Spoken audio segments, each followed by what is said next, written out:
Hello, William. How you doing? Welcome. I have got one, but And hey, Thomas. I only found out about it yesterday. So, and it's a new book, so I can't get it. Okay. Um, there's a Canadian retired historian who's done a book. It sounds as though it's a bit of a crossover from Graeber's text to Graeber's Dawn of Everything. So he goes right back. He's gone back 100,000 years with the love. And Okay. not for life, they don't know what was going on. That sounds interesting. And it covers the same sort of stuff. Hey, Mark. Al, Alvin, Alvin something. Okay, cool. I don't see that in there unless it's way Alvin Finkel. Okay. Cool. Yeah, I'd be interested in having you put that in the list if it. It's got a book, I think it's called Human. Okay. And it's going back for like 100,000 years. And it came up in a discussion about equality in societies, native society. Cool. Especially before cash cities and standing armies. Right.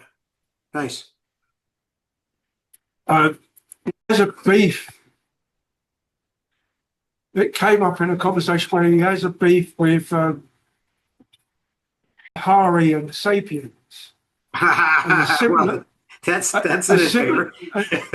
a similar beef the other way up with Grove and Graver. Mm-hmm. So I'll cut the. Okay, I cool. was going to do this before we met. But all right. Well, yeah, no problem. Okay. So, I think we're about ready to begin. Okay, Eric and Chris are arriving. We have Will, who is new, and we were expecting Rafael from Brazil as well. So we'll give him a couple moments. I'm not sure which time zone in Brazil he's actually in. I think there are 3 or 4 of them. So we'll give that another minute, and then we'll kind of get going. This I was looking at the chat. I've gone back to the community forum. Okay. Of the book list, which is where you've dumped off the conflict item.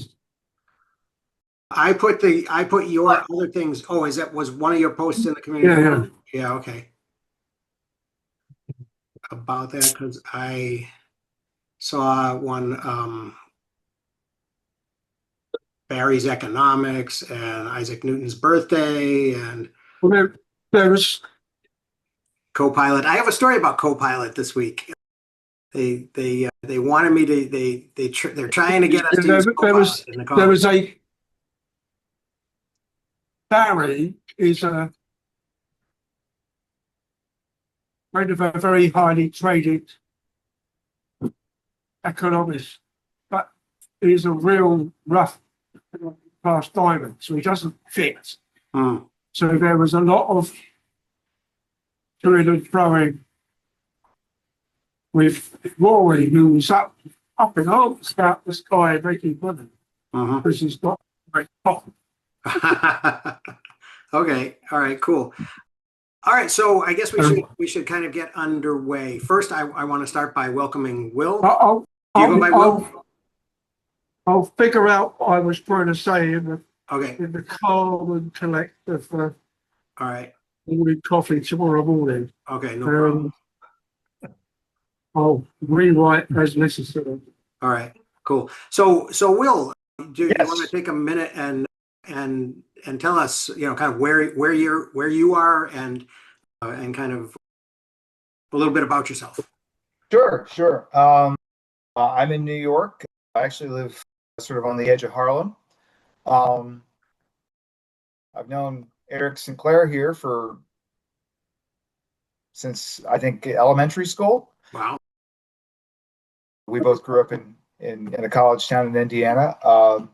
I'm I mostly deal with sort of solving technical problems, computer problems, and stuff for public broadcasting.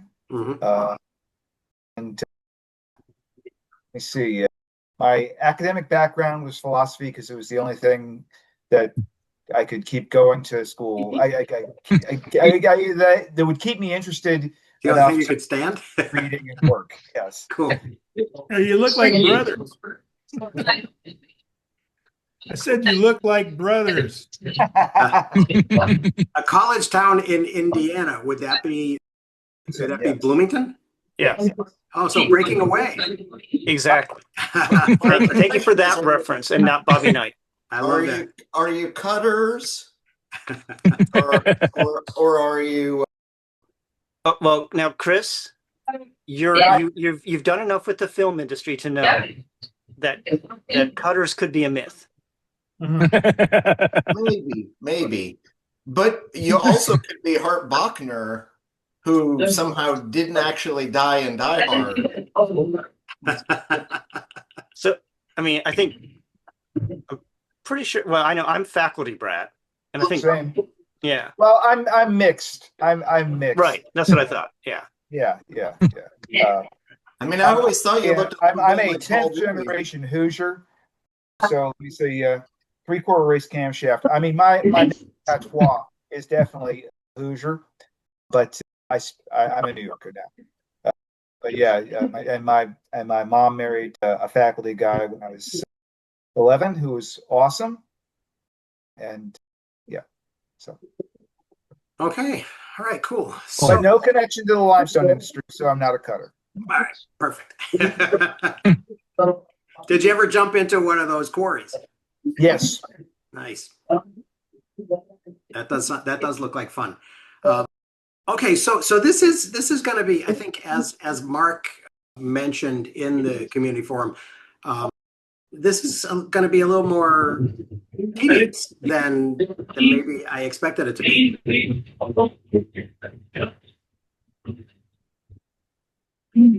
Mark, do you want to start us off? Okay, substantive. I apologize for my negativity. It's been a pretty difficult week here in Minneapolis, and I'm perhaps just frustrated with the world because we all end up in different ways being directly affected. I mean, my grandkids are out of school, and that creates secondary problems because they shut the Minneapolis schools down, and et cetera. Anyway, so my reaction to the book, my frustration, I think, had to do with what I perceive to be kind of the cumulative nature of the approach that relied upon fairly deep understanding of initial, what I would regard as logic puzzles, not necessarily something that I find useless. It's just not what I expected. So the initial logic puzzles in chapter 2, which he does follow up on in later chapters and refers to in ways I find very annoying, because he will hearken back to a character he created in one of the logic puzzles and use that name as if I'm supposed to remember it, even if I can remember the individual point of that logic puzzle. Can I remember that this person played that role in that puzzle? Anyway, it's not what I thought the book was going to be about. All right, I understand that it's interesting to show that there's a solution somehow in the accumulation of what different people know and don't know. I don't think that's the way we think, or that's why the issue of us understanding whether everybody knows or doesn't know is important. I think we all kind of have that sense, and maybe that's part of the point of the book, but he turns that on its head and wants to get into these logic puzzle things. Mm-hmm. And then he writes from those examples in kind of a frustrating way. Yeah. That's enough said, but Yeah. that's kind of what I'm reacting to. I was wondering if he isn't maybe kind of slowing down the development of this and gonna come to sort of the conclusions or the objections that we are already sort of noticing with his logic, you know, in due time, but wanted to stretch it out into a book form. Well, yeah, and you know, one of the things I said in my written comment was, well, maybe I'll look to a later chapter, Yeah. and see if he takes off on a different direction. And whatever I chose might have been just chapter 3 at that time, but I didn't think so. Yeah. And I think these issues can be recognized and considered on different levels. So the tragedy of the commons is common. We teach it in psychology. And you can look at that in all kinds of different ways. Among other things, I see it as a comment on our short-term and selfish thinking, which to me is very relevant at this point in the world's history, and especially in the history of this country. So that's interesting, but I don't need to know the logic of anything to appreciate that concept and its application to present times. And so what I'm saying maybe is that's the kind of issue I had hoped that you know the author would pursue and maybe remedy, or that's the problems. So many of the books we read seem to be great analyses of problems with very little in now what. So anyway, that's I don't want to take up a lot of time with my personal reactions, but that I think that's a pretty good overview. Yeah. Thomas, did you want to throw some more in addition to what you put in chat? Yeah, it's a common Pinker method. I Right. kind of why I get frustrated, and I'll read Pinker just sort of skimming, because he'll have something, he'll break things down into really simple components, and then adds an awful lot of fluff that conflates an awful lot of it. And he's of the, you usually try to understand which level you're writing at, sort of an academic level, sort of a mid-tier level, or a general pop level. And he bounces sort of between a pop level of understanding. And it's like an awful lot of what he's laying out isn't complicated. And you can walk somebody through it in relatively simple steps. And an awful lot of this falls into sort of knowledge management, taxonomies, information science, all sorts of different things. And it comes up in many different ways. I was really happy to see that he was bringing in Lakoff. And return, because that's that's a good foundation, but it is written at a higher level. But then he sort of simplifies it and then goes back into adding story fluff. And it's like he sort of had a large stack of quotes. He had a structure to make it simple, and then mixed those two and then added story fluff around it. And it's just like, this is it.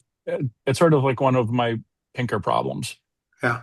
It sort of reminds me of the way that I might do, sort of an undergraduate class, right? Where I would spend a lot of, he dumped his, Chris says he dumped his Zettelkasten on his editor and said, okay, or on an AI and said, okay, you figure it out, on Copilot. I'm happy Chris said that. Yeah.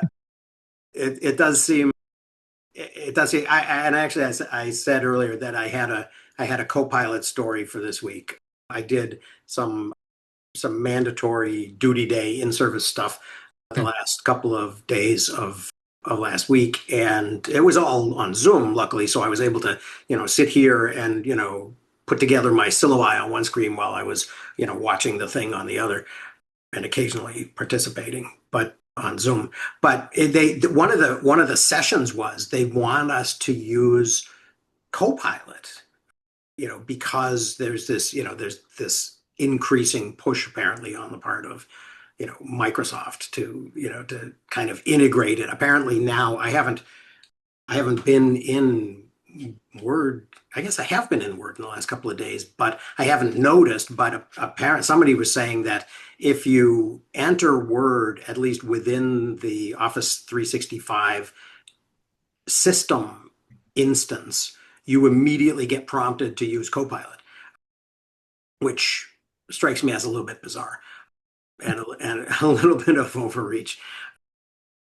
So while at the same time, it was kind of weird because at the same time that we were, there were other sessions where we were talking about, how to deal with students using AI and the problems associated with that potentially. We were also, there was also this dean who was encouraging us to, get on with it and make, and make, yeah, Clippy's child his co-pilot and make slideshows out of our PowerPoints. It's like, well, I already make slideshows out of my, or I make videos out of my PowerPoints. And there's this make a video button that you can push, and it'll create something. And the one that I created in the session had a British accent, which apparently raises the IQ, points by 10 points. But it was just bizarre. But getting back to this, the thing, and there are there are kind of a lot of things that I had highlighted, a lot of sort of potential objections, sort of that I had, before we get to the full on, kind of prisoner's dilemma, and and how that really is kind of analogous to the tragedy of the commons, which, apparently, Pinker doesn't want to deal with the fact that, Elinor Ostrom has provided, and he's always saying Nobel winner, a Nobel winning counterargument, if not a solution. A lot of people think it's a solution to the tragedy of the commons, or, which is, largely based on observations of real life, right? And that's one of the things that I kind of found missing here a little bit, right? Was that, I mean, even beginning with the coffee friends dilemma that Mark, you were sort of alluding to, these two people who are trying to make coffee, who he keeps bringing up chapter after chapter. This idea that in the real world, this confirmation, awaiting an additional confirmation, this doesn't happen. So he says, yeah, I'm going to be there. Hang up the phone, or end the back and forth texts, and then just goes there, right? So the whole thing is, to my mind, was a little bit sort of forced. I mean, it was the spherical cow kind of thing. Well, to me, the issue is they're fun little puzzles that you can logic your way out of, and it's great. But in everyday actual usage, no one, and I have looked and seen examples of these puzzles for ages, and actually, literally a day and a half after he died, I was supposed to have lunch with Saul Galam,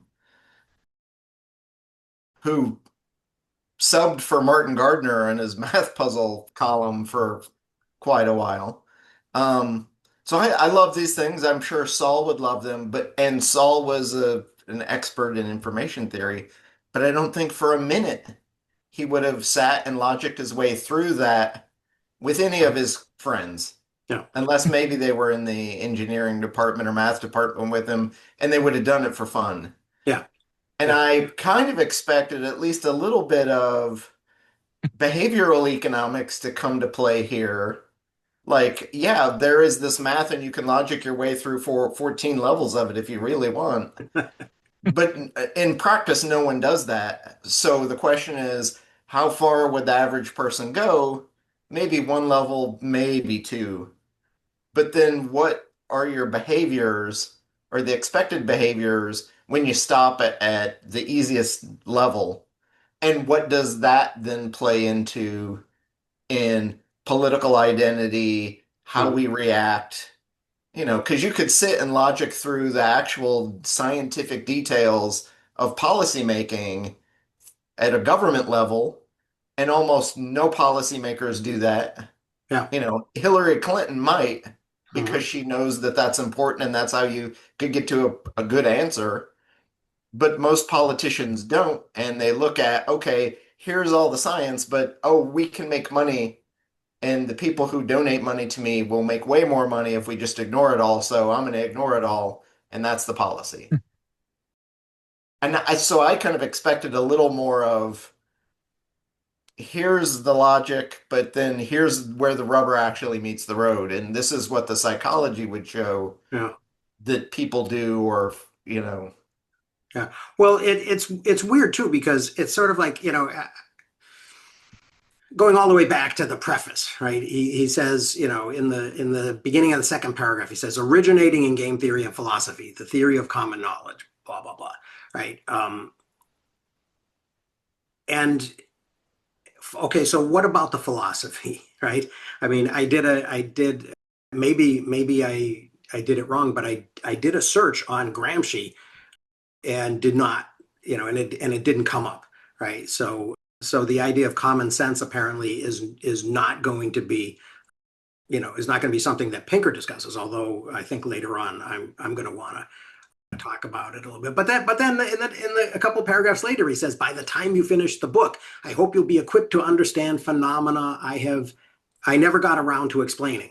He means in his previous books, which he assumes we've read all of them, such as gaslighting, Kardashian celebrity, being famous for being famous, mock outrage. Which, by the way, he never got into. We didn't really hear Kardashianism or yeah. No, right. And you've gotten farther. I haven't gotten all the way to the end, Will, but so he never really gets there. That's interesting. No, he never addresses it. He never addresses it. Perfect. It's I mean, he does get into mock outrage a little bit, and we get into a whole thing that he brings in cancel culture. He puts cancel culture as a sort of a big amorphous blob, but I'm not even gonna get into that. But you know, if you guys haven't gotten there yet, I don't think it's worth it. Well, I think we get to cancel culture within the first 3 chapters. Yeah, and just to, I mean, I don't remember exactly. I didn't double check exactly what we said, how far we said we were going to go today, but based on what I got done, I'm thinking we're gonna get to about chapter 3, and then, you know, and kind of do this in a 3-week period. Is that okay with everybody? Okay, cool. So this, you know, so all of these things that he sort of apparently assumes that his readers don't sort of intuitively understand or instinctively kind of get just out of life, or he thinks that the things that we get, the understanding that we get out of life about them is somehow incomplete or incorrect. Yeah. I think it's you know, the and then getting to the first go ahead, Tim.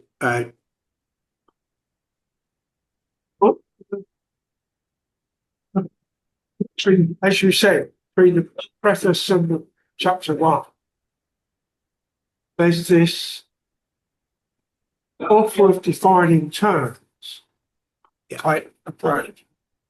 And then has, and if you read the notes as you go along, note 2, or at least chapter 1, note 2, several scholars have been credited with the origin of the concept of common knowledge. And there's a scientist, there's philosophers, there's mathematicians, and they go all the way from the day of 1960 all the way up to 2023. That's quite recent. And then he drops back into his mode, rather like what's been said so far, but I think rather be polite. In the sense of, if you read the next 2 paragraphs, you'll understand how such a good wordsmith I am. Because I can use all of the words or none of the words type approach. And so there was that thing a bit further on from where note 2 comes in chapter 1. Okay, I see He note 3. reiterates the I know you know, that I know that you know, and Yeah, then stops. right. When I got to that one, I thought, now's the point at which the example should be, and when we make it particularly into fiction, I'm going to say, I don't know what you think I know. That's why you're under interrogation for whatever police type or spy type story they're telling. Right. And now we're going to just keep asking you these dumb-ass questions. Do you make us fit? And that scenario seems to have been missing completely. Now, it might come back up, like the last chapter. It seems like a missing thing. And then he goes on again. My goal in this book is to explain the obscure but momentous research on common knowledge. Mm-hmm. And we haven't had any, really. We've had the notes have done pointers to people, but no papers yet. Because it's not until you get to note 3, which is only a page or more. The previous books are most accessible. It's Michael Chu, Rational Ritual, 2001, a couple of that. But the At least he's not citing only. the elements of those books are not given either in the note with the body text of why they should be treated as being. Again, they might come up later. It's only chapter 1. But it just seems an odd way of doing it. But then he goes on to define it again, and these are my 6 points. 1, 2, 3, 4, 5, 6. And he takes the 240 words to write out the 6 definitions.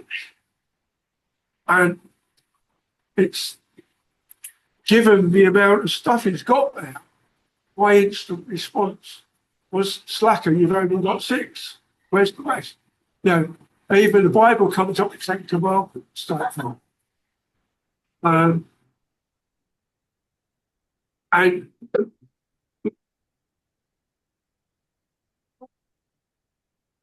one of his books I thought was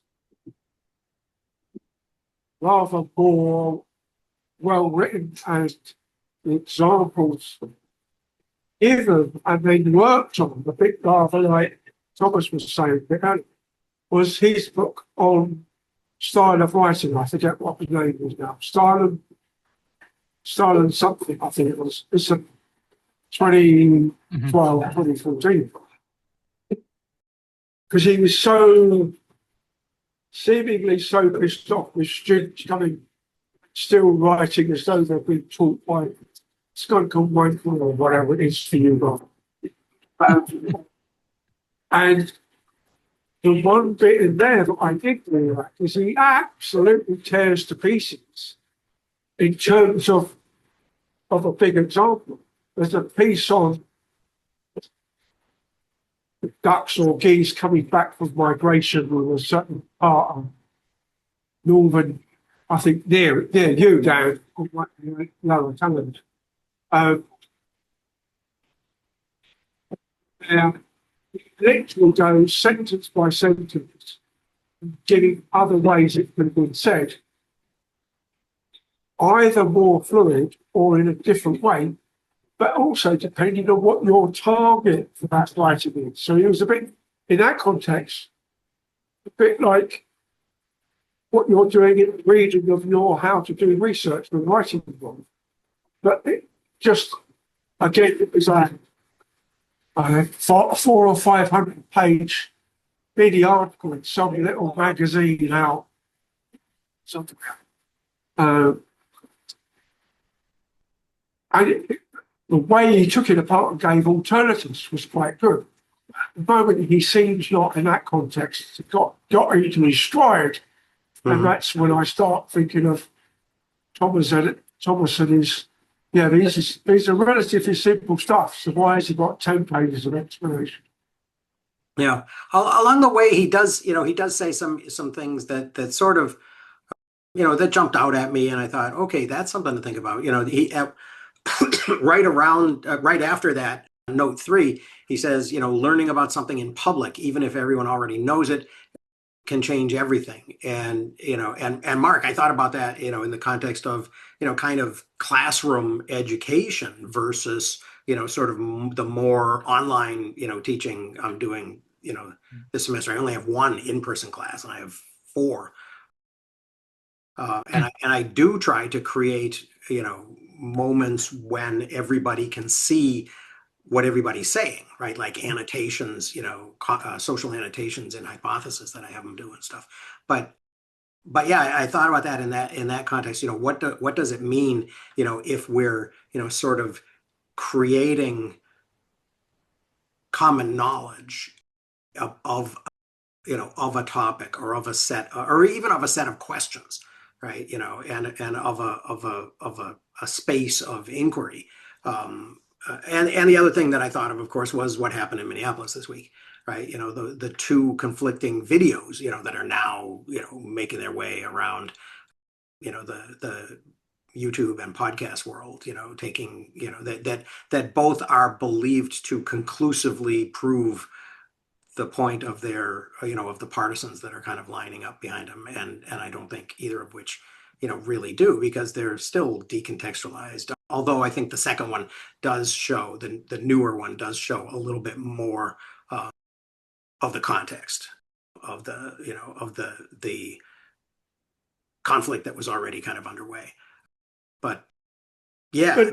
But even your mention of education, isn't that, I mean, this recent pushback against many of us in higher education that we're creating that's false collective perspective on the world because we're dominating from a liberal perspective.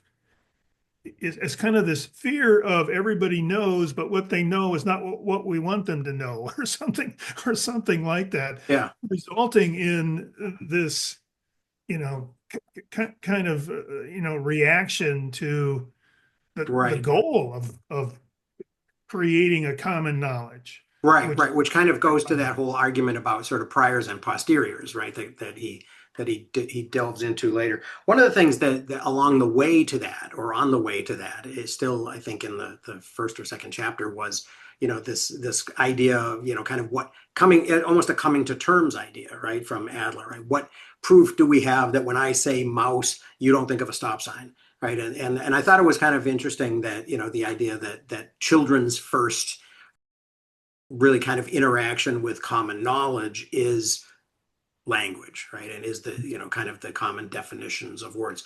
I thought that was, that was kind of an interesting, very concrete example of that. But I thought the much more interesting example and relevant and important and unresolved one was the idea of concepts, right? Democracy. I don't care, mouse is trivial, right? But how do I know that you hear what I think I said when I say democracy or capitalism, or, one of these, kind of big terms that we've been talking about, now in this, kind of in this book club for years. Well, it's a split too between, because there are places here where he's talking about communication and whether the communication's gone back or forth or not, and how to work out those probabilities if it doesn't, which is the domain of information theory. Mm-hmm. And if you go back to 1949, when Claude Shannon writes, his paper was first called A Mathematical Theory of Communication as a paper, and then it got published by the University of Illinois as a book. And one of the few substantive changes they made between the paper and the book was the title. and it went from a theory of mathematical communication to the theory, Of course, it literally within a year.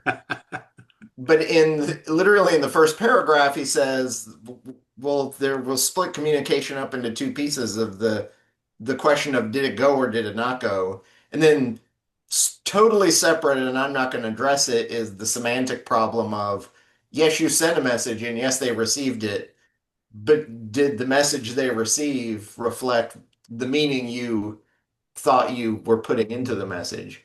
Mhm. So that's been going literally since electronic communication started, and obviously probably well before because you've got smoke signals for centuries before that. Right. Um, Right. Well, and in I think harking back to, I think it was last week, somehow we must have gotten off topic because I can't imagine how it relates exactly to what the final chapters of the AI empire were about. That idea that that there's in any dyad there's a triad, right? There's me and there's you and then there's us, right? So in any I mean that if conversation goes on for for any longer than just a moment, I think that that dynamic kind of comes into play. I did have a thing this week that highlighted some of what's going on here, and it kind of brought up to me the behavioral economics piece. So I've got a 14-year-old who's on vacation from high school for 2 weeks, and she goes back, and apparently one of the brouhahas during break, one of her girlfriends says, "This boy that I like and he likes me left me on red for several days." And I said, what does that mean? I had an idea what she's like, well, she texted him and they were going back and forth, and then he left the conversation, but it said on her phone that the last message she sent was read, and he just didn't respond Mm, for a couple days mhm. because that's what teenage boys do. Those- And there are psychological impacts on their relationship for being left on read because now she knows that he saw the message. So damn you, Apple, iPhone. right. Right. Well, you can turn that off. That was sloppy on his part. Yeah. Yeah. So yeah, it's and that's a classic question of I know at only kind of a two layer level. Along the way, though, he didn't really dig into it a lot, but he talked briefly about sort of extending from reciprocity, from sort of Confucian values into reciprocal altruism, right? And this idea that that the bird is picking the ticks off the back of the zebra or whatever his example was. And that kind of struck me as sort of interesting as a kind of an interesting example from nature, and from sort of evolutionary determinism that I kind of wished he would maybe do more, do a little bit more of, or do a little bit more frequently. Yeah, I was excited to see him talking about, the selfish gene, Yeah, and yeah, like, okay, we're going to get into some fun stuff here. And right. then, Yeah, yeah. The common salience as a or the focal point theory, I was not sure I completely bought as an idea. Mm-hmm.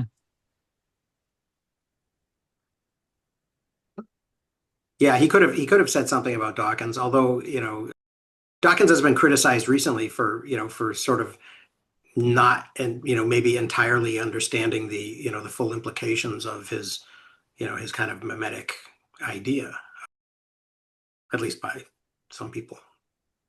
Although I mean he's still of course relevant. Um, If you're gonna name check the selfish gene, the least you could do is mention it. oh, absolutely, yeah, Yeah. right, yeah. Yeah, but he didn't co-write it. Then he would have quoted it. Yeah, he probably would have. He probably would have. Yeah, come, check out my last book. So yeah, and then this idea of kind of common knowledge creating these sort of non-physical realities, or these sort of this shared cultural space, I think is, kind of self-evident, but interesting, and worth actually kind of saying out loud. And then we get into the Cheryl's birthday thing, and and all these kind of little games.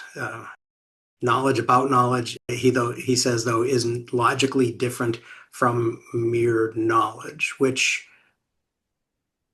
was interesting to say, but again, I wondered, sort of how relevant is it?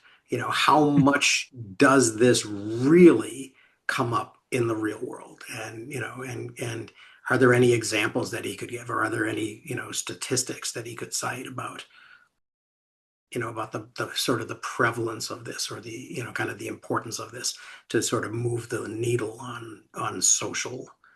But how does that relate? That knowledge about knowledge thing, or knowledge about how we know, some would refer to that as metacognition, right? Yeah. And I mean, in certain contexts, we regard that as especially important, because it allows us to modify our behavior in seeking knowledge. That, when you apply metacognition to reading, for example, you talk about metacomprehension. Mm-hmm. And the difference between reading and thinking and understanding. I mean, the concept is, especially when it relates to processing within a limited capacity environment, where some have additional capacity and some don't. And the notion with poor readers especially is they struggle so much that they don't have effective metacognition. So they don't know. I mean, that's where this thing comes up. They don't know. Mm-hmm. And well, I mean, I don't know if you were talking about metacognition there, but it's not that it isn't relevant. It's not that it isn't useful.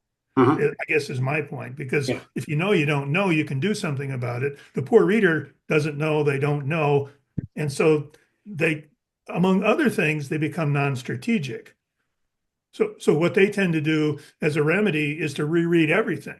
Mm-hmm. The idea that in a moment in time, you realize you don't understand is much better. Yeah. Because you can immediately address the issue in a much more efficient way. Right. Right. Well, and metacognition can also serve as kind of, to put it in the, in the language that we've used, many books ago, kind of like a memory palace, right? Of a way of sort of organizing and cementing, that actual information, so that it'll stick and, and kind of continue to be relevant. But yeah. Yeah, another thing that and then he sort of jumped into this whole thing about Super Bowl ads, which was weird to me, because the first example that he gives of Apple, of the famous Macintosh ad, is completely not an example of what he currently, or what he later, sort of talks about, this idea that that companies that sold products consumed in public are more willing to advertise in this type of event that creates common knowledge. Macs were never consumed in public. So what does this whole thing even mean? And then he moves on to cryptocurrency, which I thought was just sort of kind of flailing to be relevant. Well, but is he saying the people spending the money make this assumption? Well, he says that people are making this assumption as well, the other ad purchasers. So yeah. Well, and he contradicts himself on blockchain, right? He says that everyone can see the blockchain and how it works, and that sort of validates it. There's no need for gimmicks to get people to expect others to expect that cryptocurrency has value. Right. Yeah. And then in the very next sentence, he says, where common knowledge has to be artificially ginned up is in cryptocurrency speculation, right?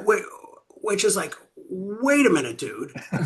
You know, how can we see that there is an objective value in cryptocurrency, but it varies based on speculation, right? Well, So it's a fear of missing out kind Yeah. of approach.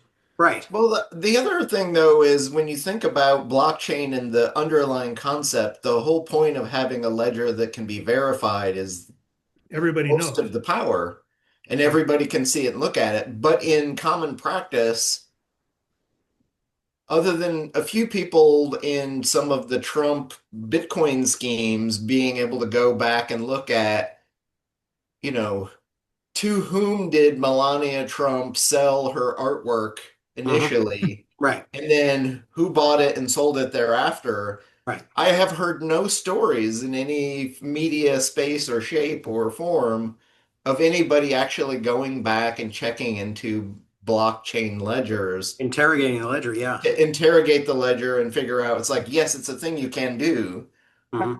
but how often do you in practice actually do it? So it's, and it's the same thing in a lot of the note-taking space. There's so much ink spilled on the idea of fleeting notes, and everybody wants to like annotate the hell out of everything and write down every thought that ever crossed their mind. But then they never realize that in retrospect, they never look over those things and they never spend the time to, turn them into a permanent note. Mhm. Or the ones who try do it for like 3 weeks and then they realize, wait, I can't do this for absolutely everything. Right. But they never get to the point of you need to be super selective about what you're doing and why. And only take the best of the best, the top 2% of all the stuff you're scribbling down, because all the rest is just digital exhaust. Yeah. But those types of things, it's there, the knowledge is there, but I think in practice, what are people actually using? Mhm. My daughter's girlfriend obviously is using that red notification on Apple to be an actionable item. Mhm. But if it were a blockchain conversation, would she have gone back and re-looked over? I mean, you could look over text messages from 5 years ago, but the only people who do that are the police when there's a murder trial involved. Right. Like, or maybe a documentarian, Mhm. a decade later if that data still exists. Yeah. Yeah. Will. I mean, I did mention, I think there actually have been some crypto. I am incredibly skeptical of the value of crypto as anything other than, currently speaking, as anything other than a way to deal with money laundering and the like. But, I mean, there have been, I believe, some actual forensic long-term law enforcement things where they're finding some, they're people who thought they were hiding, criminals thinking they were effectively hiding stuff, their transactions. I mean, and I think we also are aware of, the again, there's crypto as, there's blockchain as a means of doing, financial transactions, or we always hear about sort of your so-called self-executing contracts and the like, which is the difference. There I think there is a value, there's a potential interest, and it gets right back to, in fact, what he's talking about, of the transparent contracts. That's I think there's that transparency of contract, transparency of again, that everybody knows this. There's value there, And that they can't be altered on the back end. Yeah.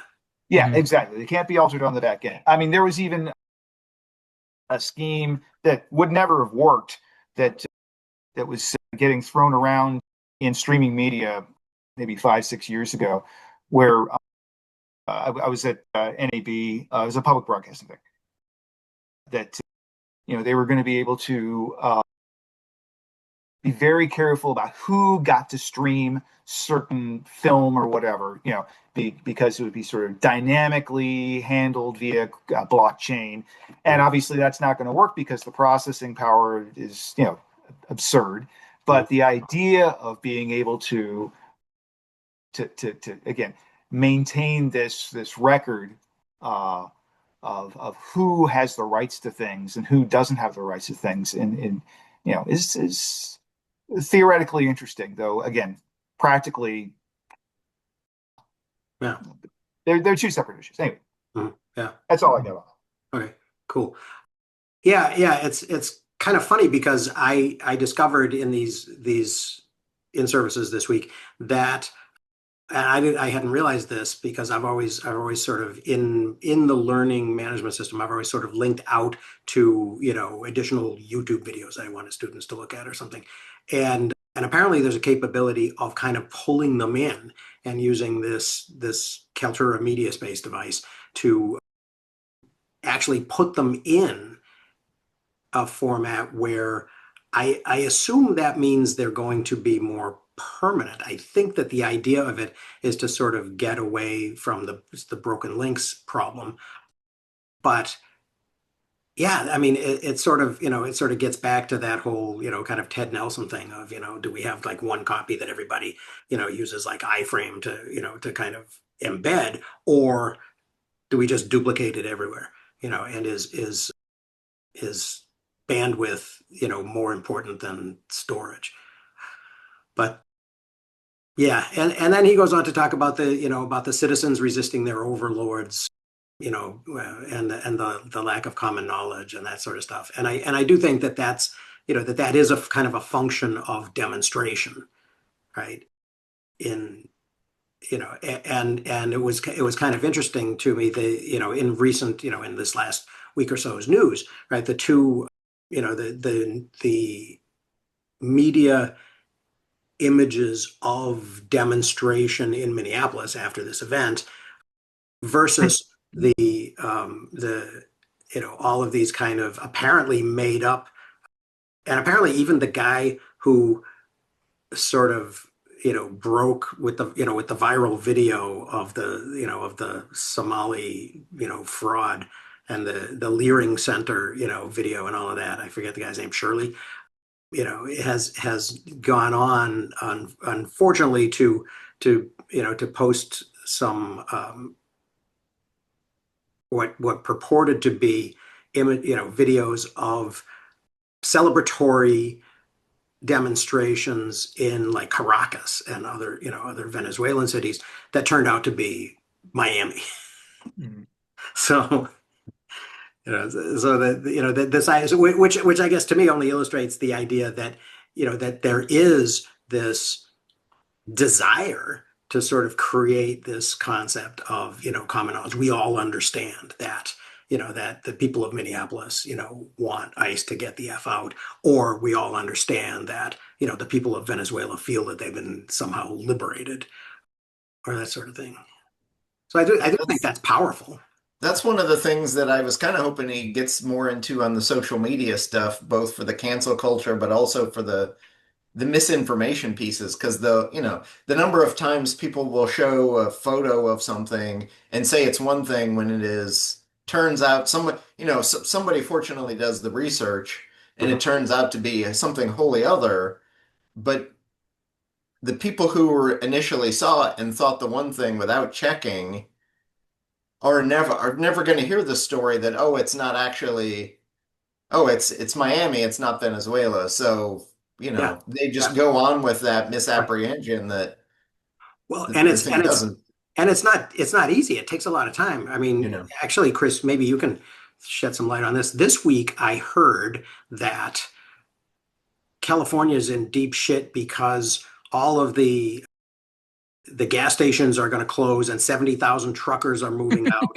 And first I've heard of it. and Phillips has closed their refinery in LA, and and all this stuff. And I texted my folks in Woodland and I said, what the hell's going on? And they're like, oh, we haven't heard any of that. And, and to whatever extent it exists, Yeah. it's petroleum, marketing bullshit. I did hear that over the holiday they were doing some construction and renovation on one of the refineries, and as a result, they were like venting out. So there was this massive gas plume on the city skyline, and people were like, what the fuck's going on? Like, Hmm. But other than that, I have heard nothing about, Wow. you know, Yeah. I also heard where I get into it in the Venezuelan, the oil thing is it when you're talking Venezuelan oil, it's not light sweet crude. It's like the thickest, syrupiest, blackest crap on the planet. And right. it takes heavy, heavy refining Hmm. to do that. Hmm. So it's like, and then with the political piece, no major gas company with any sense in their head is going to plan anything beyond this administration Right. to try and pull something off. So, Right.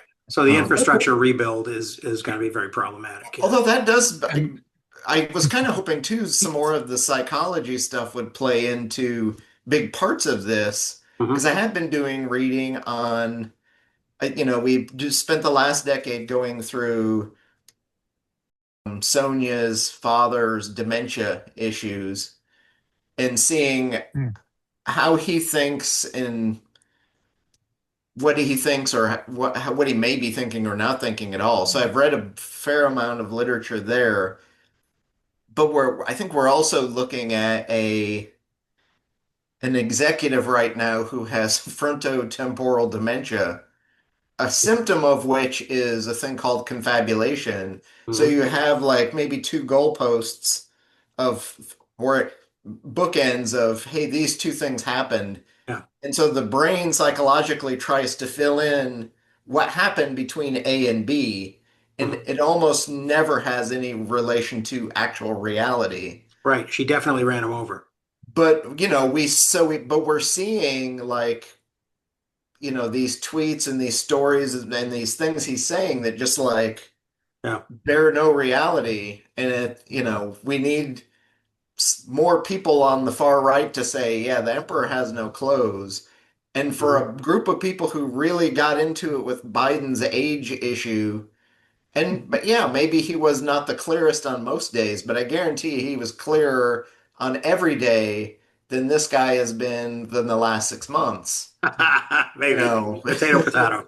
and it's I'm kind of hoping that this or maybe something else fills that gap and Mhm. gets into more of Yeah. those Right. where Well, the rubber along meets the those road. lines, there is a passage where he says unverifiable beliefs are the best signals of commitment to the coalition's norms. Right? Anyone can say that the sun rises in the east, but only a stalwart would affirm that Jesus is the Son of God or that America is the greatest country on earth. Common dogmas can ratify who is party to a set of conventions and thereby entitled to benefit from the coordination, right? Which struck me as really interesting. The idea that acknowledging a slightly loopy claim is the way that you gain membership, right? Is required to, is sort of the table stakes for being in the group. And that explains a lot of, kind of strange behavior, I think. Mhm.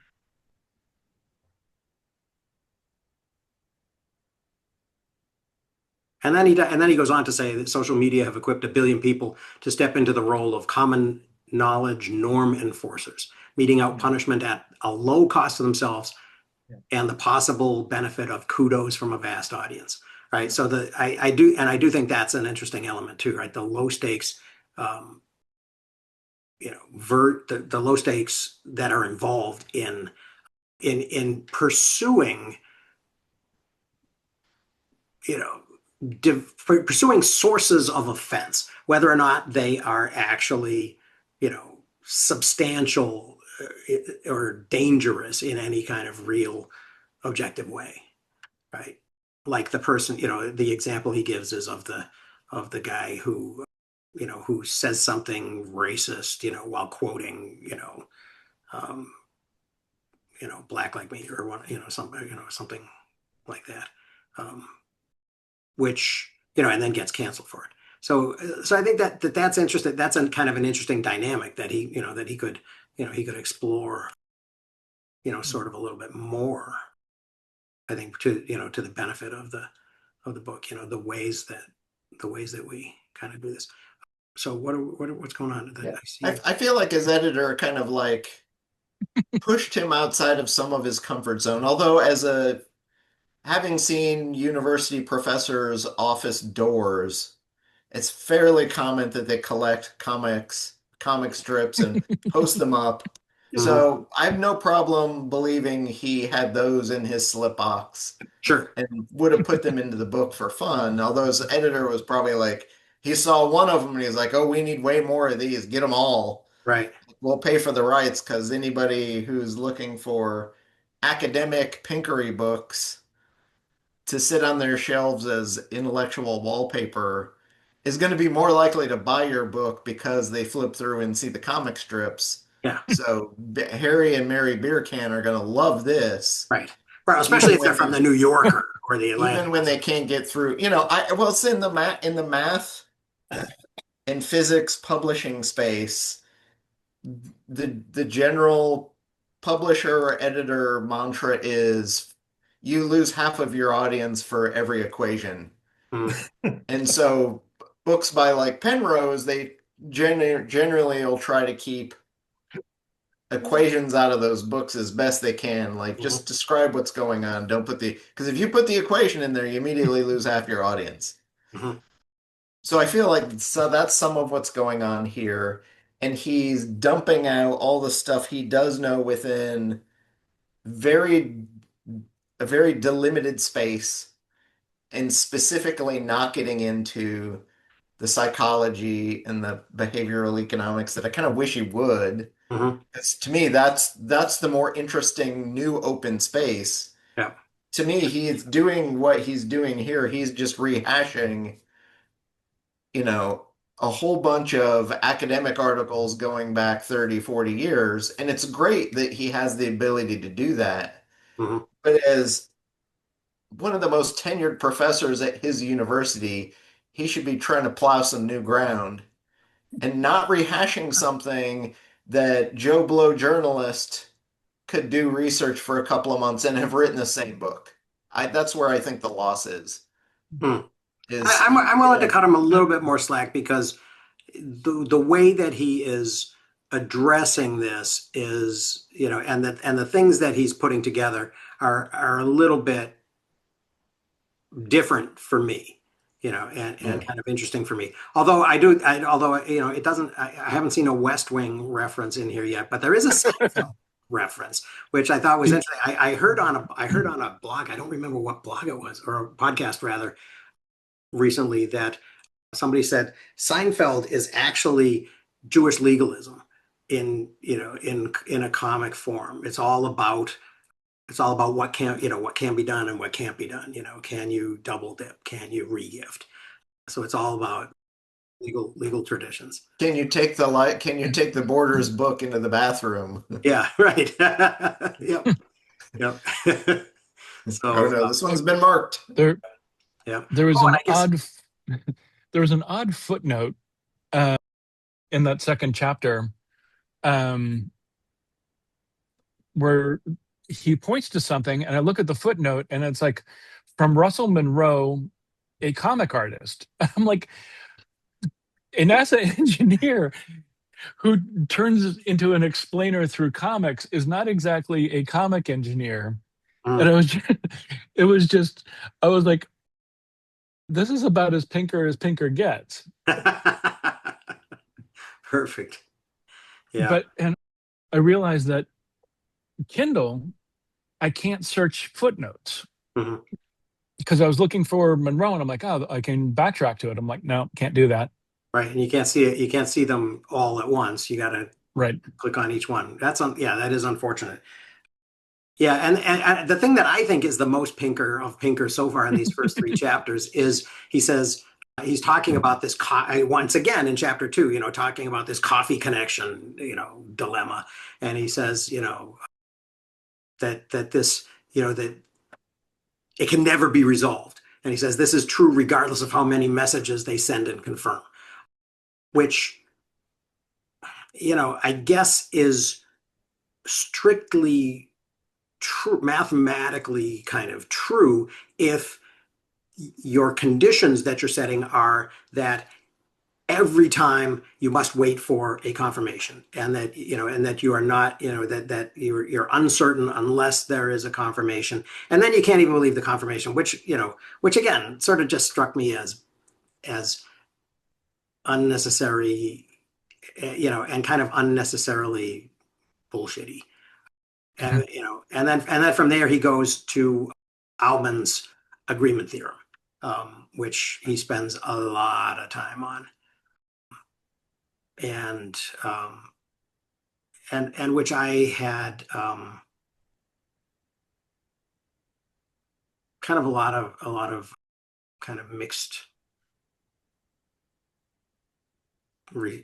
reactions to. We should, that the whole, we should pool our conclusions, and and yeah, that makes sense. But the previous setup, and that happens after the question of who's going to get the prize. Amy gets the prize, and but the assumption that everybody's priors are identical, I think, is really the problematic part that needs to be kind of addressed. And it was there. He mentions it late, right? Yeah. If I recall correctly, he's like, "I've spent 12 pages talking about this." Oh, and then there's a flaw that you've probably realized on page 1. Yeah. And I'm going to talk about it now. Yeah. Well, yeah, and I mean, so it's impossible for two rational agents to have different posteriors, even if each knows the others, as long as, or it is possible for two rational agents to have different posteriors, even if each knows the other's posterior, as long as they are not common knowledge, right? So that's a huge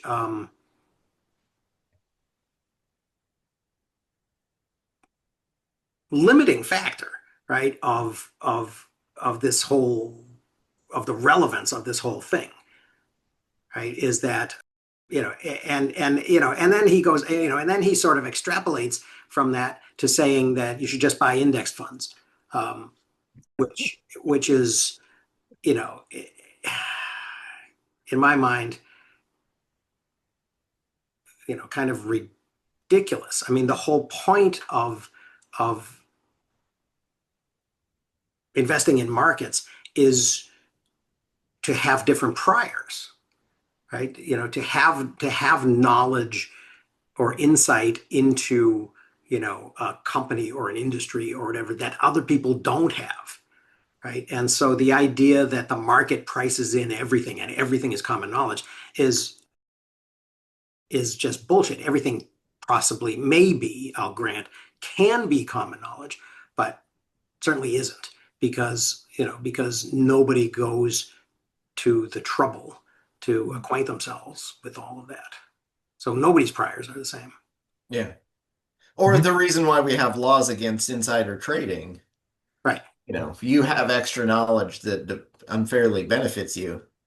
But yeah, but even that is kind of an extreme case, right? Insider trading is based on what they call material non-public information, right?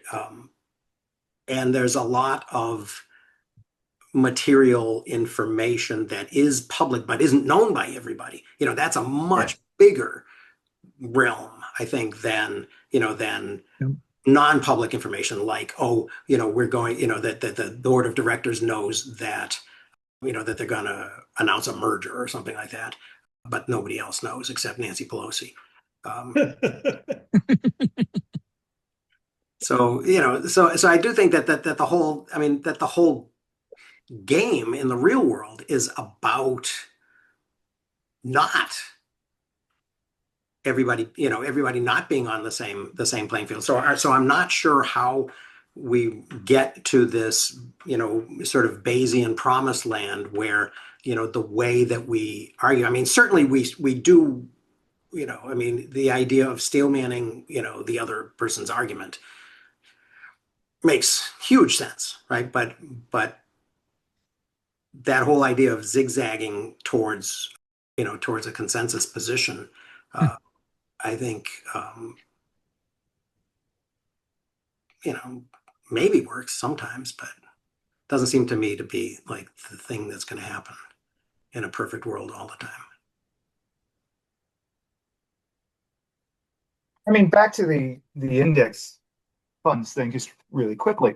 I mean, you get back to, I think it's Socrates. It's like, I'm whichever one. I'm wise because I know how stupid I am. What I don't know. And that's the whole point of the index fund strategy, is recognizing what you don't know, and just saying, and again, back to in the real world of institutional investing, we keep hearing that the most successful IRA investors or whatever are the ones who are deceased, or either deceased or they forgot they had the accounts. Right.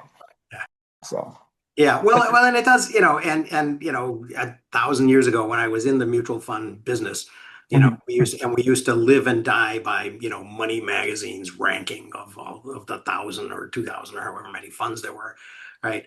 It was very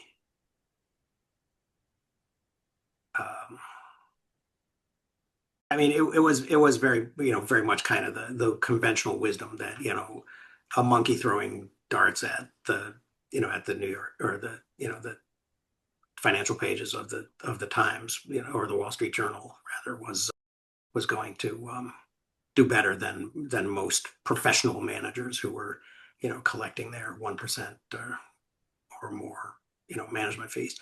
But yeah. He doesn't get, and that is one thing that I don't remember him getting much into, which is knowing that you don't know. Yeah. And again, I'm a little prejudiced to that because I took ancient Greek philosophy 45 years ago. Right. Well, yeah. But it's important. Yeah. Well, but then he takes it off the deep end, I think, when he says, of course, the same is true in betting on sports. What the hell does that mean? I mean, really, the betting on sports is about, how is there any consistency of priors, relevant here when all of the variables, in a ball game are too numerous to even calculate. Almost anything can happen, if you're betting on, I mean, even winners and losers, not to most of the bets are on, margin. So even what you're betting on isn't who wins or who loses in many cases now. It's right. on, will they win by 14 or more right, a point spread, yeah. And it's just unpredictable because, okay, maybe you never know if they're going to pull out their athletes in the fourth quarter because they're ahead. Well, that's going to narrow the range. Somebody's going to break. If they don't, I mean, there's a lot of anger about, you could have won by the point spread, but you did this, and there's the assumption that you did this to, manipulate what the coach decides to do. It's all these interesting concepts now, like the coach is out to get us. We're the betters. Right. If the sport is rugby sevens and the teams are New Zealand versus Singapore, bet on New Zealand by about 100 points. I think the record for that pairing in rugby sevens is something like 147-0. Wow. But I don't think Singapore's ever got more than 10 against almost anybody. Mm-hmm. But it does rather depend on the sport. But it's like I was 2002, maybe three. I was working in Frankfurt, and there was one of those regular home derbies of England versus Germany. Mm-hmm. And some of the guys all went to the match. It was in somewhere other than Frankfurt. And England won 5-0. And 90% of the people on the project were German. So all of the dozen or so Brits were all walking around like that all week. So you would never have bet on that match because it was normally the other way up. Mm-hmm. Yeah. There has been kind of in the last few years an area of sports math called scoregami, where people are making bets on whether or not certain scores will happen. So, there's big money on, hey, this year will a football team or two teams have a score of like, I think 36-23 has Mhm. never happened in football, like pro football or even college football. But it potentially could. Yeah. And You then mean- what You does mean that look college? like? So it's I think maybe college just handball. because it's a weird combination of Yep. Yeah. touchdowns and points after and field goals. Yeah. Yep. Huh. Yeah, there's a list of unachieved scores. That's interesting. That's interesting. He goes. I think that. Excuse me. Unfortunately, I think. I suspect there's a possibility that there's a political motivation for him in this train of argument. He says towards the end of chapter 2, most disagreements are dishonest. People adopt a stance that makes them come out ahead while knowing at some level that they shouldn't. It's not that disputants are consciously lying. Cowan and Hansen cite Robert Trivers's theory, so he's got two levels of attribution here to prove his point, that people deceive themselves the better to deceive others, since the most convincing liar is the one who believes his own lies.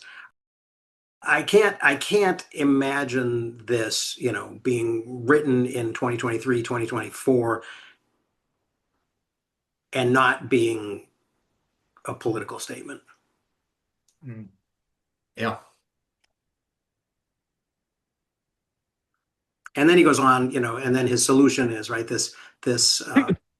Go ahead. Sorry, Thomas, were you going to throw something? No, Okay. I didn't get the cough mute in time. Oh, okay. Imagine a culture, he says, where argument is viewed as a dance, right? This whole, this whole idea of steel manning and doing this in a balanced and pleasing way. And actually, as he was describing this or quoting from, I think, is this from Lakoff and Johnson again, that, I was imagining, Candy Rock standing in front of the council fire at, Michilimackinac. And that, that being, kind of a, I mean, that is an interesting and attractive, kind of counterfactual or counter-historical example that, that I think we should consider. Well, it's the kind of question too that we have since the dawn of the specialization of information and how much you as a person can hold. Mhm. You within society need to be able to trust somebody else to have an answer that you either don't have the time, effort, or inclination to come up with for yourself.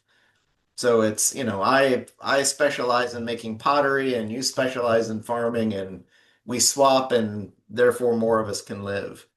And Okay. but you get to this point where we are now where the amount of information that's out there or knowable or usable or actionable for daily life, you're so swamped with it. And even more so, you're swamped now with the useless information of social media that your brain is so overwhelmed you can only have the reptilian brain gut reaction to whatever the thing was. Yeah. And you can't rely on fake news or social media or wherever. And even obvious, but this week, even when you see it with your own eyes, you can't believe what the thing was, Mhm. regardless of your perspective Right. politically, but you're now so overwhelmed that, it used to be maybe 15 years ago, you'd have people show up on the Sunday political shows, and there was at least some common center of knowledge that they were both working off to make an argument. But now those shows, they don't, there's no commonality at all. It's just, I have a list of talking points and I am not going to deviate at all from that list of talking points, whether they're true or not true or whatever. It's the talking points, and they don't put me back on the show again. The party doesn't let me come back on the show again if I don't stick to the talking points. Yeah. So it doesn't matter what the facts are or what the argument is. It's all the talking points. Right.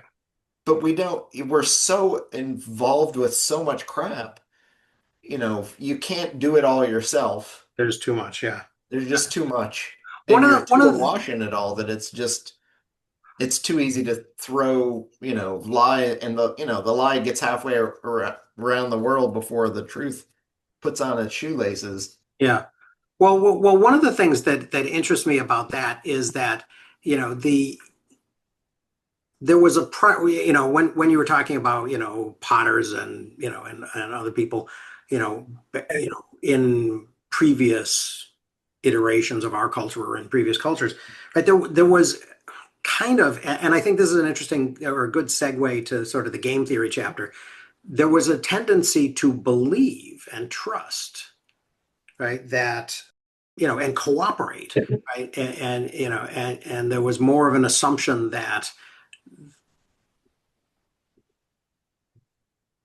that the person with the other specialized knowledge was sort of worthy of confidence. Yeah, but that also came up into greater political reach this time. You're in a village of 50 people, 75 people.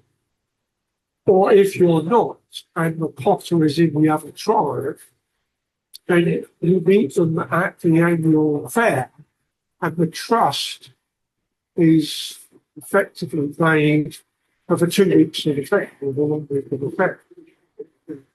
We're going to exchange goods on this ground. We'll make this hallowed ground and as of 3 days after the fair, warfare and plundering is back on.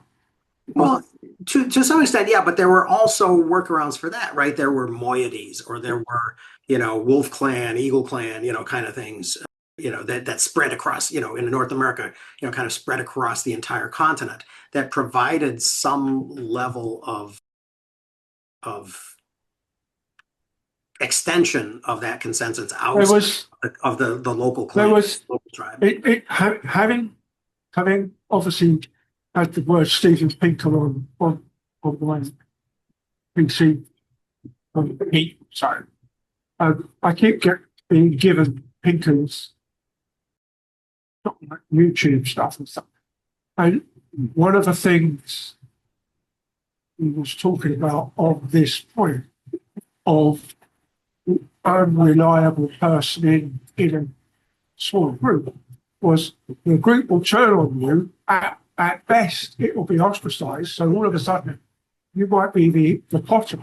Everybody else has bought the pottery they need for this year, and they're not giving you any more food, helping you the altar, or leaving you on the inside of a circle. Or at best, they'll just gang up on you and kill you.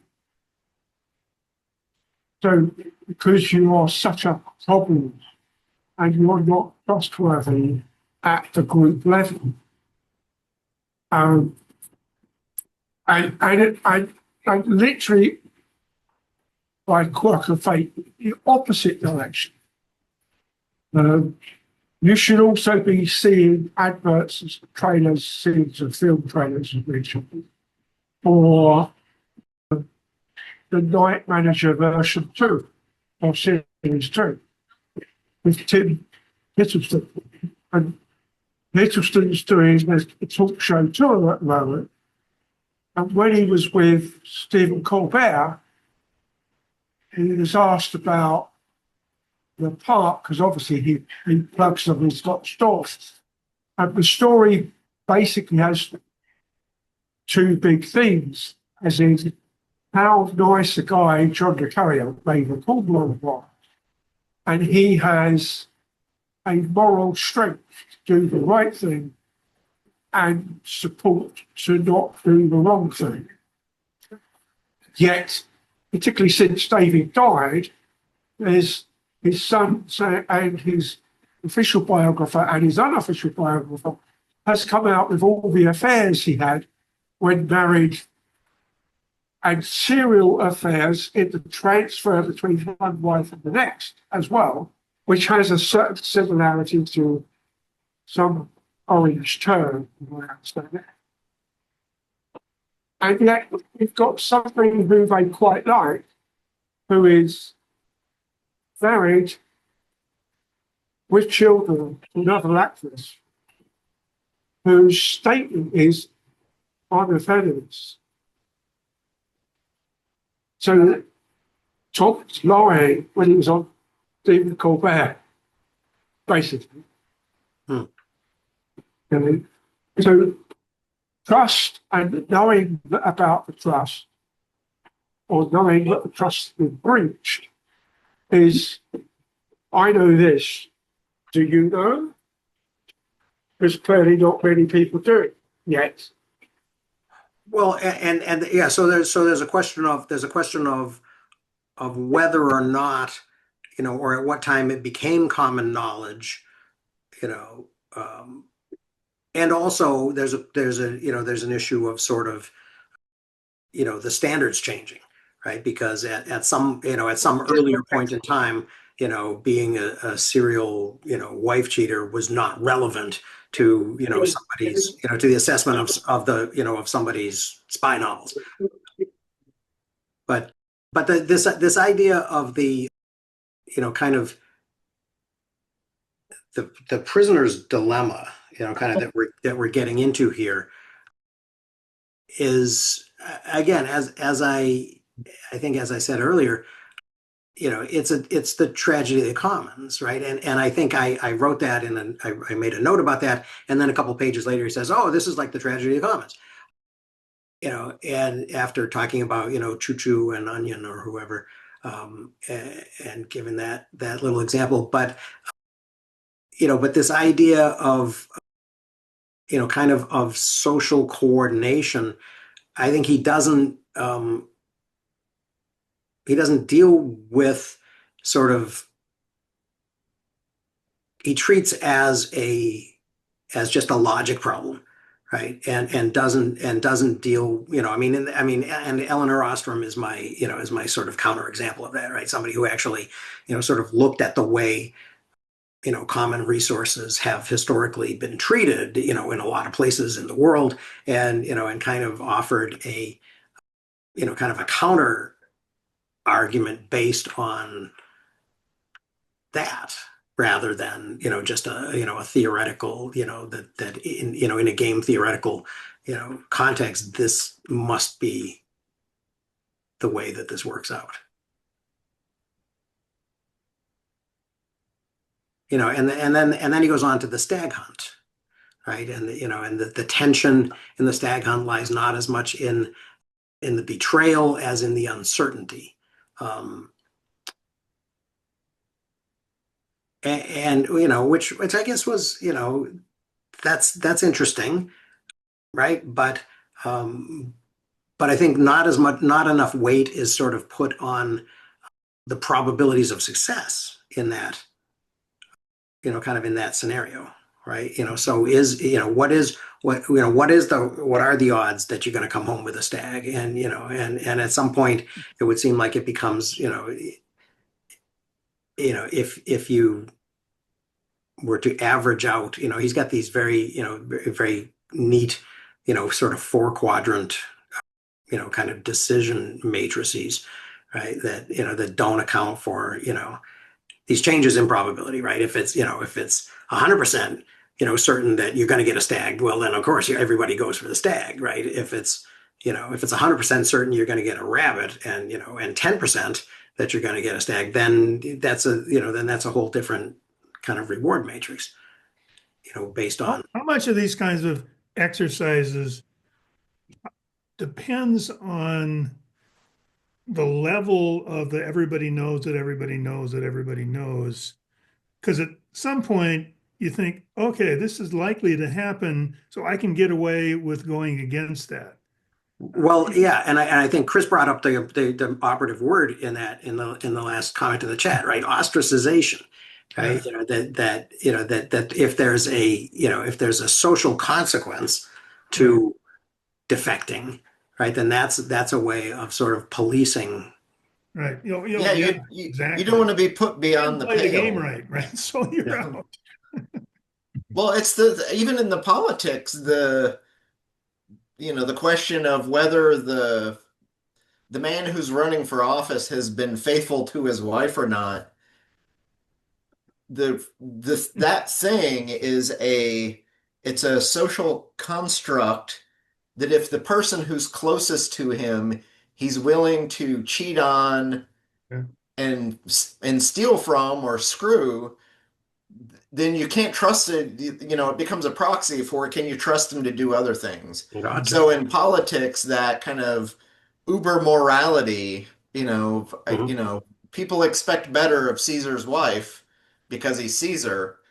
It's that impression, because, and particularly as the governments get bigger and bigger, it's what do the people around them, do they feel they're honest and have enough integrity to support them? And then because they support them, the networks of support grow or shrink based on that. Mm-hmm. And so we've come to a point where now nobody cares if you're a convicted felon, if you've had 15 wives, you're cheating and stealing. You've redlined people and not rented to them because of the color of their skin. Nobody seems to, or at least a large portion of the people don't seem to care about those things anymore.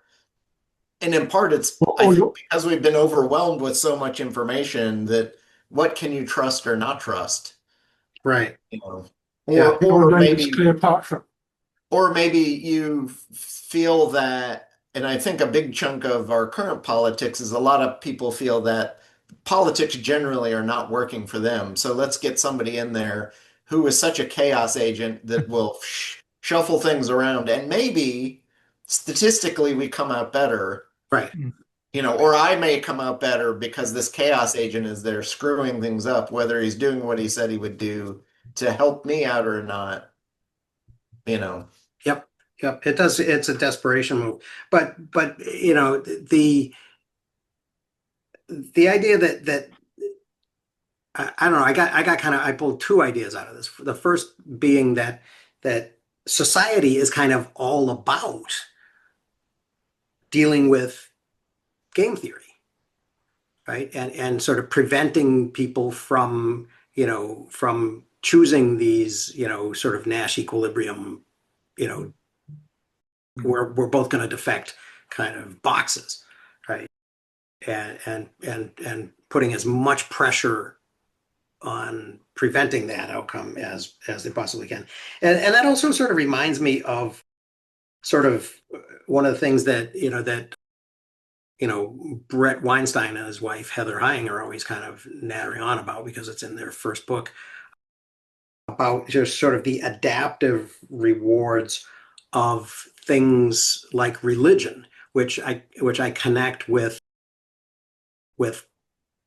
what Pinker says about, in coordination games, the arbitrary can be eminently practical, right? That it doesn't, that again, it doesn't matter, and maybe I'll even go out on a limb and go back to my previous statement and say that something even a bit loopy or weird or sort of rationally. It doesn't have to be true to be adaptive. It doesn't have to be true. Right? It not only doesn't have to be true to be valuable, right, as an organizing, kind of coordinating principle, but maybe it being a little bit obviously ridiculous and untrue, as a way of, sort of getting people to pledge their membership, right, is valuable as well. And that can be, that arbitrariness and kind of irrationality can be very Well, useful. the obvious West Wing quote for that is when the campaigning senator for Texas flips and says he's all for ethanol in his DNC speech, or the previous speech by DNC. And of course, in terms of the politician, slightly loopy or weird or whatever, you've got a guy who's likely not to be dying from MS, because you can't die from MS, decides to keep it. I know that you don't know, and most people don't know. And then you end up with poor Toby and his bouncing ball off the wall, and it's 17 people. Now, as far as Jed Bartlett's concerned, it's 16. Toby turns around and says, yes, but you forgot you. To make the liar, or the originator of the lie, an even bigger person than the lie. But yeah, I mean, there's a politicians are an oddball case, and it's has the politician thing gone down in trust, or is the politician thing much more on how well they did last year for us of the immediate electorate, their constituents, versus how much did they just toe the line for the party? But it's still, if he did this last time, is he going to carry on doing it this time, such that as a red state we're going to get poor type thing? Or is it like a good number of the old style Labour candidates in the UK? They were good constituency people because they came from the local union and came from the local council. Almost exclusively, whereas almost all of the Tories came from business and cash. Mm-hmm. Not perfectly true. You had a few, including Reggie Ben, who literally had to cancel their membership of House of Lords standing in the election.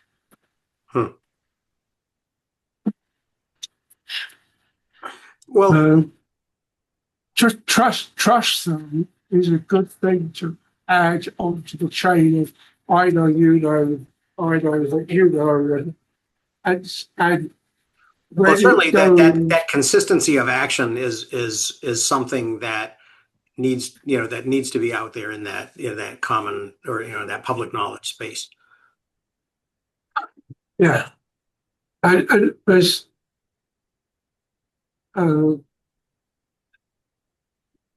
transparency. Go back to the sort of the changing versus the city of Paris, for instance. Transparency at the tribal smaller level is clear in most things, whereas jump on the metro, go through stops, and nobody knows you. Mm-hmm. You're transparent to whom in the existing immediate environment Right. has no impact. That's Right. clearly part of the problem. Well, and in politics, right, there's always that, sort of local, state, national, at least in the American context, kind of thing where, like somebody like Marjorie Taylor Greene apparently, was um, the public knowledge or the common knowledge in her district in northern Georgia was substantially different from kind of the common public knowledge of her sort of on the national scene, right? I mean, she was the biggest, the biggest recipient of small dollar donations in the House, when she was there, which suggests that that she the things that people understood about her in her local constituency, who were sending her money, it was different from the way she appeared in sort of the national media common knowledge. But so there are those kind of levels of the onion, right? Sorry. Oh, is that just background noise for you? Okay. One of the things, sort of moving on through chapter 3, I don't know if there's a breakdown of local small dollar versus national. I assume that, I mean, she did serve 3 terms, so it probably changed over time. I would imagine the initial, when she got in, Would have been local, I assume. was probably much more local. Yeah. Yeah. So yeah, maybe I'm making some assumptions there. But getting towards the end of chapter 3, he does at one point mention, Pinker does, that natural selection favors winning, but it favors even more strongly not dying in a fight. Which I thought was, it's okay. Thank you, for sort of bringing a little bit of kind of evolutionary reality kind of to the thing.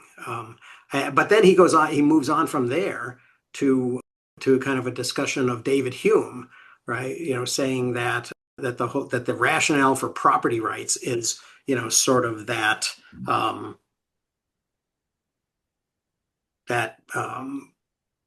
sort of consensus that, that prior, there's not about who deserves property rights, but possession is 9/10 of the law. So we make we sort of just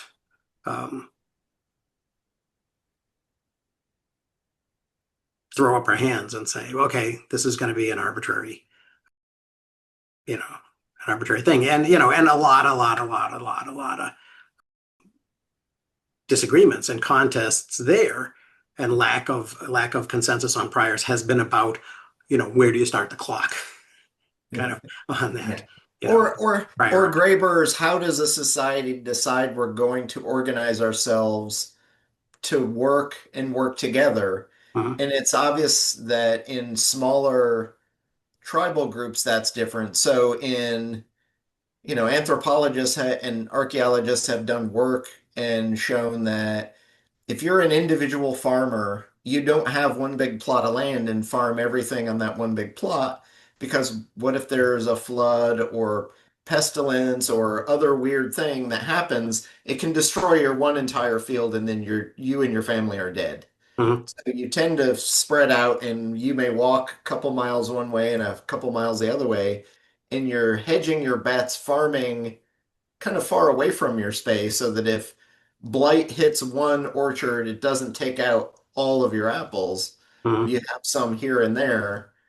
And so early societies did that sort of farming. When they did farm, they Mhm. would split things up, and there was kind of a difference between the mine and yours and ours in in the Robin Wall Kimmerer sense of, abundance and fecundity. Mhm. The best place to store my extra food is in my neighbor's belly, because Yeah. it's about us as a group, which kind of plays into the Steven Pinker piece, because the people in your village are going to be more genetically similar to you. And for you to pass your genes on, you want your local group to do well. Mhm. Whereas the farming setup now is, big ag owns 100 million acres and they don't care if they lose, 10,000 of them because they still have so many other acres. It's not a horrible loss for them. Right. But what we've made choices that's how we're going to do agriculture at scale in a modern economy. And Mhm. we might not do that, or we've evolved the way we do that because of the size and scale and scope of how the modern world works. And as a result, America can afford to throw away more than a third of its food output because, who cares? Yeah. We've got so much, Yeah. Meanwhile, Until we don't. couple million kids are still, on starvation diets on a daily basis. And it's like, you care about, in fact, I was watching some weird Netflix documentary last night about some woman in Utah who was starving two kids in her house because God told her, this is what need. And I was like, so you see that, and it's like you see and hear that story, and you're like, oh, that is horrific because it's one person doing it to another. Mhm. But institutionally, when we do it to millions at a time, it's much harder to, it's much harder to see and have the ethics of the rubber meeting the road work at that scale, Mhm. which in part is why, the UNICEF and all the, you don't see the Sally Strother commercials as often anymore as you did in the 80s and 90s about, adopt a family and feed a kid in Africa. Right. You're more likely to donate money for one specific kid than you are if they made the appeal, oh, there's millions dying, so send us $5 a month. Right. That doesn't work. Your internal ethics are and your heartstrings are pulled more by the individual. So do that, Yep. you know. But you know, po politics and national elections don't allow us to do that type of societal work anymore Mhm. because we've made our choice. Well, and that focus at the national level, right, and at at the hugely aggregate level, sort of with you know corporations and agribusiness and monoculture and all of that stuff. It has a kind of a long tail in history. But yeah, the at the very end of the third chapter, he says the games explored in this chapter can't be taken too literally. I've left out a log of game theory, which was just like at that point I wanted to bang my head on the wall and say, okay, so what you're saying is that all, I mean, I don't know enough game theory to know whether, sort of the detailed elaboration of some of these things that he waved his hands at, in this chapter would make them more kind of supportable or whether they wouldn't. And so I leave this chapter, kind of still wondering about that, and about whether or not, whether the way that he's described it has been, really too simplistic, so simplistic as kind of to be irrelevant to, I think, maybe not to what he ultimately thinks he's arguing about, but to what I was kind of hoping to get out of it. But, maybe that's me hoping that, wishing that he had written a different book from the one that he wrote, which I do a lot. Do you think he's practicing a form of academic omerta? Yeah, maybe. Yeah. Yeah, it's funny that he brought that into the mix. Omerta and a whole lot of, in my tribe, we do, we talk about about this or that. And apparently Pinker Says is a favorite of his as well. Yeah. Yep. Yep. As I've said in my dozens of previous books, which you should know, And go buy if you don't. Yes, yes. Well, that's it. That's his economic funnel. He's trying to Yeah, yeah, yeah. Which, you know, not unlike Scott Shepard, who Pat, did you notice, put a note about Shepard's recent YouTube video. Oh. He's apparently resolved all of his issues and is kind of a calm and serene guy now, and skateboards every you know, weekday afternoon at 2 o'clock. So good for Scott. Which I'll give him a minute because he's, Yeah, I right. don't remember if he was married yet, but he had a small baby. He's And married. having a small baby in the house with a woman will dramatically change your life. And, once your kid's past about 2 or 3, your wife says no more skateboarding. Like you're getting old and your ankles and your wrists. Right, right. are not what they Well, it were was long kind of interesting because he married his girlfriend, and and they have this toddler who he's named Fitzy after F. Scott Fitzgerald, and he does skateboard, and he's upgraded the Model S for a Cybertruck. He's got a lime green wrapped Cybertruck now, and so he he does seem happy, and he didn't rant at all about anybody that he hates. So I thought that was a Well, the question is there any money to be made in the ranting that he's doing towards the thing? So while his entire economic enterprise was right, anti-net, right. yes, go stir the pot because Well, that because it brings was in an anti, eyeballs. yeah, it was an anti thing. Now he claims to be making $100,000 a month, and and and to have just written a new book that is about how he writes one thing a month, apparently his newsletter, and and makes 6 figures a month. So good on him if it's true. If it's true. I mean, And even if it's not. and even if it's not, I mean, good for him for for trying. I do think that it's his genius, such as it is in marketing, right? I mean, that was what he always kind of, although he was sort of doing this detour into the, the Antoinette Zettelkasten world, he always portrayed himself as a marketing guy, and he always said that his ultimate goal was to, to launch a successful newsletter. So there you Which Shepherd is this? go. Scott Shepard, he's a Zettelkasten guy. Okay. So one to skip, Well, maybe. well, I thought there were. I mean, we actually read his book together in a previous, and we actually had him on in Cool. a previous book club. And and I thought he had some interesting and valid things to say, but then he ratcheted up the the kind of sectarian controversy. He was a very analog guy, and so he really got down on anybody who used digital tools like Obsidian, and had and made up names, made up disparaging names for us, things like that. So, yeah. But in any case, that's neither here nor there. So next week we'll read 4, 5, and 6. Sure. Okay.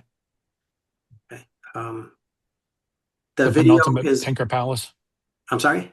The penultimate Pinker Palace. Yeah. Yeah, you're all over the alliteration today. I do it a lot with P's, and all P words are interchangeable. Yeah. Which is had the problem since high school. Like we'll say if a word has a P, like we'll more than likely say the wrong one. Okay. So have fun with P's. Cool. And yeah, I mean that's kind of a fun thing to add. Okay, and maybe I will, maybe for next week I will dip in a little bit to And because I'm going, let me just look at my calendar. I'm going to Bemidji in the middle of the week, but I'll be back here by the end of the week. So that should not be a problem.